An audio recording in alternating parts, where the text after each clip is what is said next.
इस मूवी में भर भर के अच्छे सीन हैं, वीडियो पूरा देखें। और मूवी नाम रिवील करने के लिए लाइक टारगेट 200 है और कमेंट कीजिए। कहानी एक छोटे से कस्बे से शुरू होती है जो मुख्य शहर से काफी दूर स्थित था। इस कस्बे में माया नाम की एक विधवा महिला अपने छोटे से घर में रहती थी। माया खुद ही पूरे घर का काम संभालती थी और घर का खर्च चलाने के लिए छोटे मोटे काम करती थी। हर सुबह वीणा नाम की एक युवती माया के पास आती जो उसके काम में हाथ बंटाती थी। माया घर घर जाकर नमकीन बेचती थी और वीणा उसकी मदद करती थी। माया का एक जवान बेटा था जिसका नाम सीमो था। हालांकि माया विधवा थी पर वह अभी भी सुंदर दिखती थी। नमकीन बनाने के साथ ही वह ऑनलाइन म्यूजिक क्लास भी लेती थी जहां कस्बे के युवा लड़के लड़कियां संगीत सीखने आते थे। सीमो बेरोजगार था और जब भी माया उसे नौकरी ढूंढने को कहती वह कोई न कोई बहाना बना देता। सीमो और वीणा का एक दूसरे से लफड़ा चालू था पर माया को इसका पता नहीं था। माया के नमकीन को बेचने में एक बिंसो नाम का युवक मदद करता था। कभी कभी सीमो को लगता कि बिंसो उसकी मां में दिलचस्पी लेता है और जब उसने ये बात माया को बताई तो माया ने सीमो की इन बातों को नजरअंदाज कर दिया था। असल में सीमो नौकरी ढूंढने का बहाना बनाकर वीणा के घर चला जाता। वीणा की एक बीमार मां थी। दोनों एक साथ रहते थे। वीणा और सीमो दोनों एक नंबर के नशेड़ी थे। पहले दोनों मिलकर एक साथ नशा करते और फिर एक दूसरे का काम करते थे। पानी पीकर प्यास बुझाते थे। बसीमो का दिन ऐसे ही गुजरता था और एक दिन जब वह घर लौटता है तो माया उससे नौकरी के बारे में पूछती है। सीमो उसे बताता है कि उसे कहीं भी काम नहीं मिला। यह कहानी आगे अलग अलग मोड़ लेती है जहां माया नहा के कपड़े बदल रही थी। सीमो उसको देख के पागल हो जाता है। उसकी प्यास बढ़ जाती है और वो फिर माया के साथ पानी पीता है। जी हां दोस्तों, कलयुगी बेटा अपनी विधवा मां के साथ ही शुरू हो जाता है। इन दोनों का ये कार्यक्रम बहुत पहले से चला आ रहा था। दिन में मैया और रात को सैया। 5 साल से एक ही कस्बे में रहते हुए इन दोनों ने इनके रिश्ते का किसी को पता नहीं लगने दिया। अगले दिन हम देखते हैं माया और वीणा घर के कामों में लगी थी। काम खत्म होने पर माया वीणा को सैलरी देती है और वीणा फिर चली जाती है। फिर सीमो मजाक मजाक में वीणा के बदन की तारीफ करता है और ये सुन के माया गुस्सा हो जाती है और उसे बोलती है, छोकरी छोड़ नौकरी ढूंढ।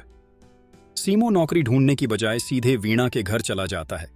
वो उसके साथ मस्ती करना चाहता था लेकिन वीणा का ध्यान काम पर था और जब सीमो उसे बार बार परेशान करने लगा तो वीणा नाराज हो गई। गुस्से में उसने सीमो को काफी बुरा भला कहा और उसे घर से बाहर जाने के लिए कह दिया।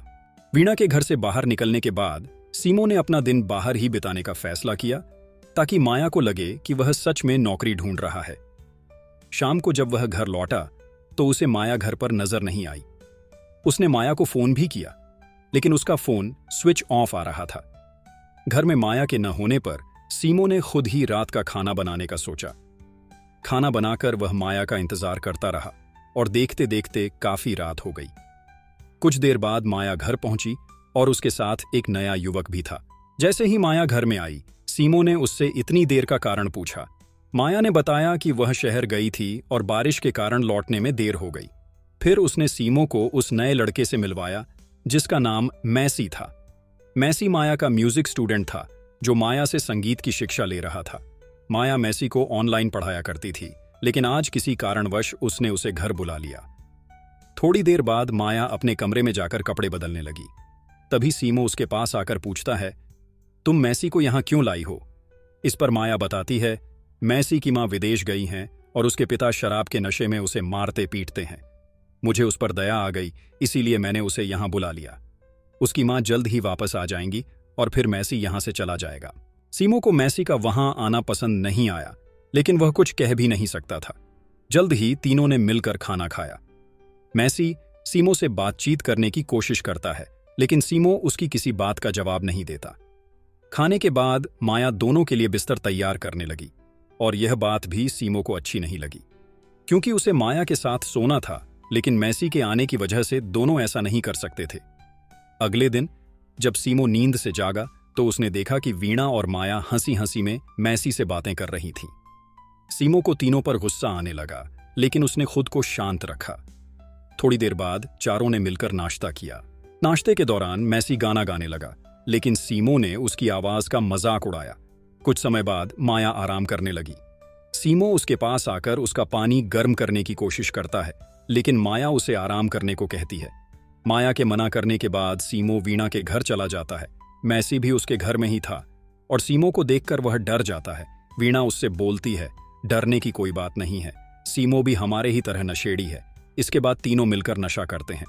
नशा करने के बाद मैसी वीणा के साथ शुरू हो जाता है और दोनों को पानी पीता देख सीमो भी गर्म हो गया और फिर वो भी उन दोनों के पास जाता है। उसके बाद दोनों लड़के मिलकर वीणा के तालाब में धमाके करने लगते हैं। अगले दिन भी दोनों लड़के वीणा के घर में ही थे। वीणा का प्यार मैसी की तरफ बढ़ने लगा और सीमो को यह चीज पर गुस्सा आ रहा था। उसे मैसी से जलन होने लगी थी और गुस्से में वो दोनों को वहीं छोड़कर घर चला जाता है। घर पर माया जब उससे मैसी के बारे में पूछती है तो सीमो उसे बताता है कि वो वीणा के साथ मस्ती कर रहा है।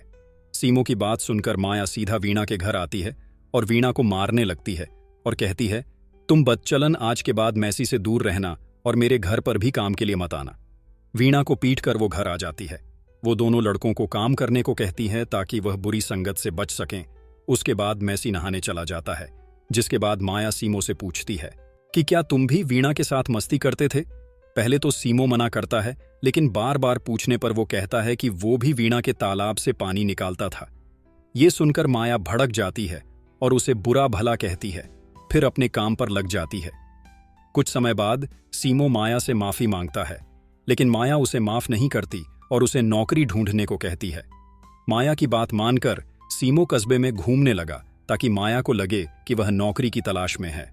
थोड़ी देर बाद जब सीमो घर वापस आता है तो उसे माया के कमरे में मैसी दिखाई देता है, जो कि माया की टांगे दबा रहा था, और यह देखकर सीमो को बहुत गुस्सा आता है। रात को जब मैसी नींद में था तो सीमो चुपके से उठकर माया के पास आता है और वो माया के तालाब से पानी निकालना चाहता है, लेकिन माया अभी भी उस पर गुस्सा थी।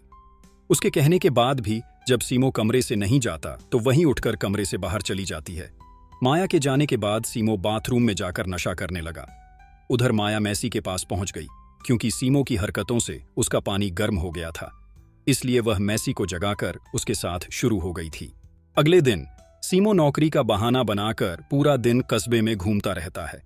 शाम को जब वह घर लौटता है तो उसे घर में कोई नहीं दिखता। थोड़ी देर बाद माया और मैसी घर में आते हैं। सीमो के पूछने पर माया बताती है कि वे शहर गए थे क्योंकि मैसी के पास कपड़े नहीं थे। इतना कहकर माया सीमो को वह कपड़े दिखाती है जो उसने मैसी के लिए खरीदे थे। सीमो गुस्से में आकर कपड़े फेंक देता है और फिर मैसी से कहता है, तुम्हारे आने के कारण हमारी जिंदगी बर्बाद हो गई है। सीमो का गुस्सा देखकर माया उसे रोकने की कोशिश करती है, लेकिन सीमो उसकी बात नहीं मानता। फिर वह मैसी को बताता है, दुनिया की नज़र में हम माँ बेटे हैं, लेकिन असल में हम पति पत्नी की तरह रहते हैं। इसके बाद सीमो मैसी से कहता है, 5 साल पहले माया ने तुम्हारी तरह मुझे भी घर बुलाया था। सीमो की बात सुनकर मैसी चौंक जाता है। असल में सीमो माया का सगा बेटा नहीं था, वह कभी उसका स्टूडेंट हुआ करता था। 5 साल पहले माया ने अनाथ सीमो को अपने घर बुलाया था, जिसके बाद सीमो उसकी गर्मी मिटाने लगा। माया को जवान लड़कों में इंटरेस्ट था। वो अब सीमो से उब चुकी थी, इसलिए उसने मैसी को घर बुला लिया था। मैसी के आने से सीमो घबरा गया था। उसे यह महसूस हो गया कि अब मैसी उसकी जगह ले लेगा, इसीलिए वह उससे बात भी नहीं करता था। दोनों लड़के माया के लिए एक दूसरे से भिड़ने लगे। माया पहले दोनों को शांत करने की कोशिश करती है, फिर सीमो को घर छोड़ने के लिए कहती है। माया की बात सुनकर सीमो टूट जाता है और एक चाकू उठाकर माया से कहता है, अगर तुम मुझे छोड़ दोगी तो मैं अपनी जान ले लूंगा। सीमो का यह प्यार देख माया हैरान रह जाती है। वह उसे चाकू नीचे रखने को कहती है और सीमो उसकी बात मान लेता है। इसके बाद माया दोनों लड़कों को गले लगाकर कहती है, तुम दोनों भाई हो। कुछ देर बाद रात हो जाती है और दोनों लड़के माया के तालाब से पानी निकालते हैं। अगले दिन माया कपड़े सुखा रही थी, जबकि दोनों लड़के कमरे में थे। सीमो अभी भी मैसी से जल रहा था, इसलिए वो उसे घर से चले जाने को कहता है। मैसी उसकी बात नहीं मानता, बल्कि उसे ही घर छोड़कर जाने को कहता है। मैसी की इस बात ने सीमो का दिमाग खराब कर दिया। वो पहले तो कुछ नहीं बोला, मगर फिर मौका देखकर चाकू उठा लेता है। माया अभी भी कपड़े सुखा रही थी और इसी बीच सीमो उसके पास आ जाता है। वो साला आते ही उसके बदन पर टूट पड़ता है और माया गर्म हो जाती है। माया अपनी ही दुनिया में खोई हुई थी और सीमो मौका देखकर चाकू निकालकर माया के तालाब में डाल देता है। सीमो के इस हमले से माया की सांसें अटक गई थीं। वो धीरे धीरे तड़प तड़प कर मरती है और सीमो उसे मरते देखकर मजा लेता है। सीमो ने मैसी को भी मार दिया था। माया का झुकाव अब मैसी की तरफ बढ़ गया था और मैसी भी घर छोड़ने को तैयार नहीं था।